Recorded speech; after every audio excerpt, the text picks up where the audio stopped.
ನೀನ್ ಅವ್ರಿಗೆ ಡಿಸರ್ವಿಂಗ್ ಹಾಕೋದು ಇಸ್ ನಾಟ್ ರಾಂಗ್, ಬಟ್ ನೀನ್ ಅವ್ರ ಜೊತೆ ಟೈಮ್ ಸ್ಪೆಂಡ್ ಮಾಡಿದೆ ಬಿಕಾಸ್ ನನ್ಗೆ ಅಷ್ಟು ವೈಬ್ ಬರ್ಲಿಲ್ಲ, ನನ್ಗೆ ಬೇಡ. ಅಬ್ಬಬ್ಬಬ್ಬಾ, ರಕ್ಷಿತಾ ಶೆಟ್ಟಿ ಅವ್ರ ನಿಜವಾಗ್ಲೂ ತುಂಬಾ ಅಂದ್ರೆ ತುಂಬಾನೇ ಕಷ್ಟ.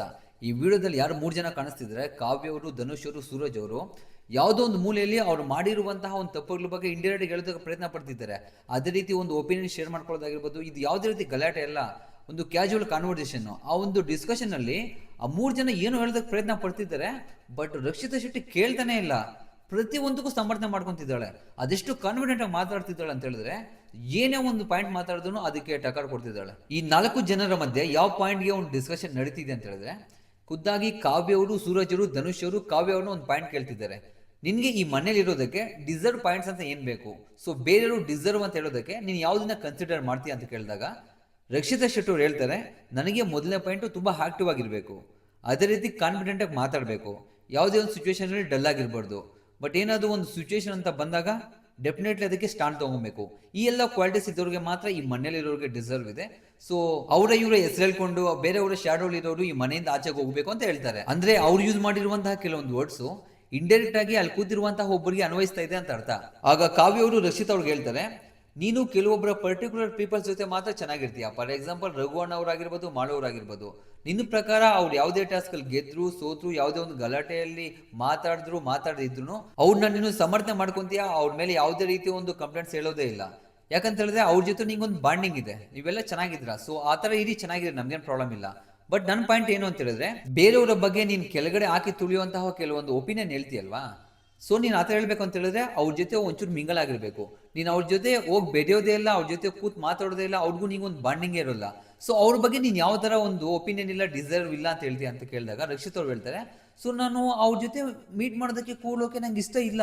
ಯಾಕಂತ ಹೇಳಿದ್ರೆ ನನಗೆ ಗೊತ್ತಾಗ್ಬಿಡುತ್ತೆ, ಒಬ್ಬ ಮನುಷ್ಯ ನನ್ನ ಹತ್ರಕ್ಕೆ ಬರೋವಾಗ ಅವ್ರು ಮಾಡುವಂತಹ ಕೆಲವೊಂದು ಗೆಸ್ಟರ್ಸ್ ಆಗಿರ್ಬೋದು, ಕೆಲವೊಂದು ಸಿಚುವೇಶನ್ ಅಲ್ಲಿ ಅವ್ರು ಮಾತಾಡುವಂತಹ ಮಾತುಗಳಿಂದ ಆಗಿರ್ಬೋದು, ನಂಗೆ ಗೊತ್ತಾಗ್ಬಿಡುತ್ತೆ. ಅವ್ರ ಜೊತೆ ಆ ವೈಬ್ ಒಂದು ಕ್ರಿಯೇಟ್ ಆಗಲ್ಲ, ಅದಕ್ಕೆ ನಾನು ಹೋಗಿ ಮಾತಾಡಲ್ಲ.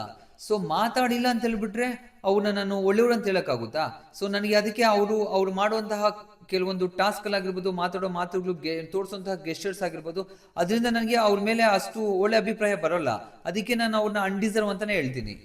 ಈ ತರ ಹೇಳ್ಬಿಟ್ಟು ಅವ್ರನ್ನ ಸಮರ್ಥನೆ ಮಾಡ್ಕೊಂತಾರೆ. ಅರ್ಥ ಮಾಡ್ಕೊಳ್ಳಿ ಎಷ್ಟು ಕಾನ್ಫಿಡೆಂಟ್ ಆಗಿ ಮಾತಾಡ್ತಿದ್ದಾರೆ ಅಂತ ಹೇಳ್ಬಿಟ್ಟು. ಇಲ್ಲಿ ಕಾವ್ಯ ಅವರು ಒಂದು ಕನ್ವರ್ಸೇಷನ್ ಮುಗೀತು. ಈಗ ಆ ಕಡೆ ಸೂರಜ್ ಅವರು ಸ್ಟಾರ್ಟ್ ಮಾಡ್ಕೊಂತಾರೆ. ಲಾಸ್ಟ್ ವೀಕ್ ನೀನ್ ಸೀಕ್ರೆಟ್ ರೂಮ್ ಅಲ್ಲಿ ಇದ್ದಲ್ವಾ, ಮನೇಲಿ ಒಂದು ಗಲಾಟೆ ಆಗುತ್ತೆ, ಮೋಸ್ಟ್ಲಿ ನೀನು ನೋಡಿರ್ತೀಯ ಅನ್ಕೊಂತಾ ಇದ್ದೀನಿ ನಾನು. ರಘು ಸರ್ ಅವರು ಅಡ್ಗೆ ಮನೆಯಲ್ಲಿ ಆಲೂಗಡ್ಡೆ ಚಿಪ್ಸ್ ಮಾಡ್ತಾ ಇರ್ತಾರೆ. ಗಿಲ್ಲಿ ಅವರು ಅದನ್ನ ಪದೇ ಪದೇ ಎತ್ಕೊಂಡ್ ತಿಂತಿರ್ತಾರೆ. ಈವನ್ ಎಣ್ಣೆಯಲ್ಲಿ ಕೈ ಹಾಕೊಂಡು ಎತ್ಕೊಂಡ್ ತಿಂತಾರೆ. ಆಗ ಒಬ್ಬ ಸ್ಪರ್ಧಿ ಸೂರಜ್ ಅವರು ಈ ರೀತಿ ಹೇಳ್ತಾರೆ. ಆವಾಗ ಒಬ್ಬ ಸ್ಪರ್ಧಿ, ನಂಗೂ ಚಿಪ್ಸ್ ಕೊಡಿ ಸರ್, ಅವ್ನಿಗೆ ಮಾತ್ರ ಕೊಡ್ತೀರಾ, ನನಗೆ ಕೊಡಲ್ಲ ಅಂತ ಕೇಳಿದಾಗ, ಆ ಚಿಪ್ಸ್ ಮಾಡಿರ್ತಾರಲ್ವಾ, ಅಂದ್ರೆ ಒಂದೇ ಆಲೂಗಡ್ಡೆಯಲ್ಲಿ ಚಿಪ್ಸ್ ಮಾಡಿರ್ತಾರೆ, ಆ ಮಿಕ್ಕಿರುವಂತಹ ಚಿಪ್ಸ್ನೆಲ್ಲ ಒಂದು ಬೋಲ್ಗೆ ಹಾಕೊಂಡು ಹೋಗ್ಬಿಟ್ಟು ಅವ್ರಿಗೆ ಕೊಟ್ಬಿಟ್ಟು ಹೋಗ್ಬಿಟ್ಟು ಕೋಪ ಮಾಡ್ಕೊಂಡು ಡೆನ್ನಿ ಮೇಲೆ ಕುತ್ಕೊಂಡಿರ್ತಾರೆ. ಸೊ ಆ ಕ್ಯಾಂಡಿಡೇಟ್ ಯಾರು ಅಂತ ಹೇಳಿದ್ರೆ, ಚಿಪ್ಸ್ ಕೇಳಿರೋ ಕ್ಯಾಂಡಿಡೇಟ್ ರಾಶಿಕ್ ಅವರು. ಸೊ ಇಲ್ಲಿ ಹೆಸರು ಯೂಸ್ ಮಾಡಲ್ಲ ಸೂರಜ್ ಅವರು, ನಾನು ಹೇಳ್ತಾ ಇದ್ದೀನಿ ನಿಮಗೆ.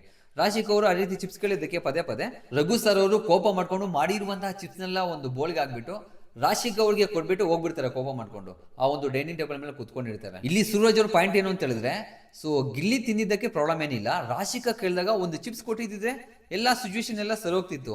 ಬಟ್ ಎಲ್ಲಾದ್ರೂ ಈ ತರ ಊಟದ ವಿಚಾರದಲ್ಲಿ ಎತ್ಕೊಂಡ್ಬಂದು ಈ ತರ ಕೋಪ ಮಾಡ್ಕೊಂಡು ಕುತ್ಕೊಳ್ಳೋದು ನಿನ್ಗೆ ಎಷ್ಟು ಡಿಸರ್ವ್ ಅನ್ಸುತ್ತೆ? ಇದು ಕರೆಕ್ಟ್ ಪಾಯಿಂಟಾ? ಅಲ್ಲಿ ಅವ್ರು ತಪ್ಪು ಮಾಡಿಲ್ವಾ ಅಂತ ಕೇಳ್ತಿರ್ತಾರೆ. ರಕ್ಷಿತ್ ಅವರು ಅದ್ರಲ್ಲೂ ಕೂಡ ಸಮರ್ಥನೆ ಮಾಡ್ಕೊಂತಾರೆ. ನಾನು ಇದನ್ನ ನೋಡ್ದೆ, ಆತರ ಏನಕ್ಕೆ ಕೇಳಬೇಕಾಗಿತ್ತು? ಒಂದೇ ಆಲೂಗಡ್ಡೆ ಅಲ್ವಾ ಇದ್ದಿದ್ದು, ಅವ್ರು ಇಷ್ಟಕ್ಕೆ ಅವ್ರು ಮಾಡ್ಕೊಂತಿದ್ದಾರೆ, ಹೋಗಿ ರಿಕ್ವೆಸ್ಟ್ ಮಾಡದೆ ಕೊಡ್ತಿದ್ರೇನೋ, ನೀವು ಅಲ್ಲಿ ಕುತ್ಕೊಂಡು ಆರ್ಡರ್ ಮಾಡ್ತಿದ್ರಾ, ಅವ್ರೇನು ಕೊಡ್ತಾರೆ, ಕೋಪ ಬರಲ್ವಾ ಅಂತ ಅಲ್ಲೂ ಸಮರ್ಥನೆ ಮಾಡ್ಕೊಂತಿದ್ದಾಳೆ. ಅರ್ಥ ಮಾಡ್ಕೊಳ್ಳಿ ಎಷ್ಟು ಕಾನ್ಫಿಡೆಂಟ್ ಇದ್ದಾಳೆ ರಕ್ಷಿತಾ ಅಂತ. ಅವ್ರ ಕತೆ ಮುಗಿದಾ? ಈ ಕಡೆಯಿಂದ ಈಗ ಧನುಷ್ ಸ್ಟಾರ್ಟ್ ಮಾಡ್ತಾರೆ.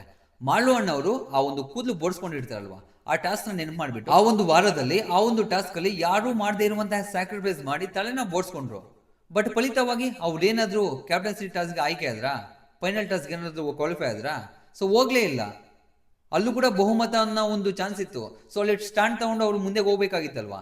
ನೀನ್ ಇವಾಗ ಡಿಸರ್ವ್ ಅಂತ ಬಂದಾಗ ಸ್ಟ್ಯಾಂಡ್ ತಗೊಬೇಕು ಅಂತ ಹೇಳ್ದಲ್ವಾ.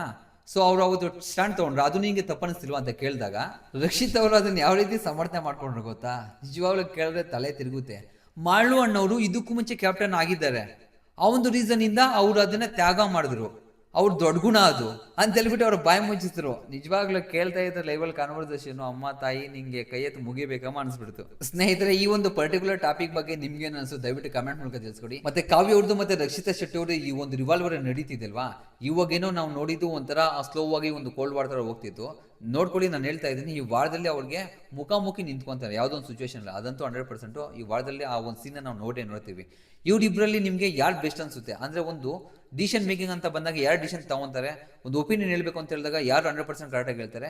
ಸೊ ಇದ್ರ ಬಗ್ಗೆ ನಿಮ್ಮ ಮನಸ್ಸಿಗೆ ದಯವಿಟ್ಟು ಕಮೆಂಟ್ ಮೂಲಕ ಪಿನ್ ಮಾಡಿ. ಸ್ನೇಹಿತರೆ, ಇದು ಈ ವಿಡಿಯೋದ ಸಮಾಚಾರ. ಯಾರೆಲ್ಲ ವಿಡಿಯೋ ನೋಡ್ತಿದ್ರು ಮೊದಲು ಲೈಕ್ ಮಾಡಿ ಸಬ್ಸ್ಕ್ರೈಬ್ ಮಾಡ್ಕೊಳ್ಳಿ. ಅಟ್ಲೀಸ್ಟ್ 200 ಲೈಕ್ಸ್ ಈ ವಿಡಿಯೋ ನಾನು ಎಕ್ಸ್ಪೆಕ್ಟ್ ಮಾಡ್ತಾ ಇದ್ದೀನಿ. ಸಿಗೋಣ ನೆಕ್ಸ್ಟ್ ವಿಡಿಯೋದಲ್ಲಿ. ಅಲ್ಲಿವರೆಗೂ ಟೇಕ್ ಕೇರ್, ಬೈ ಬಾಯ್.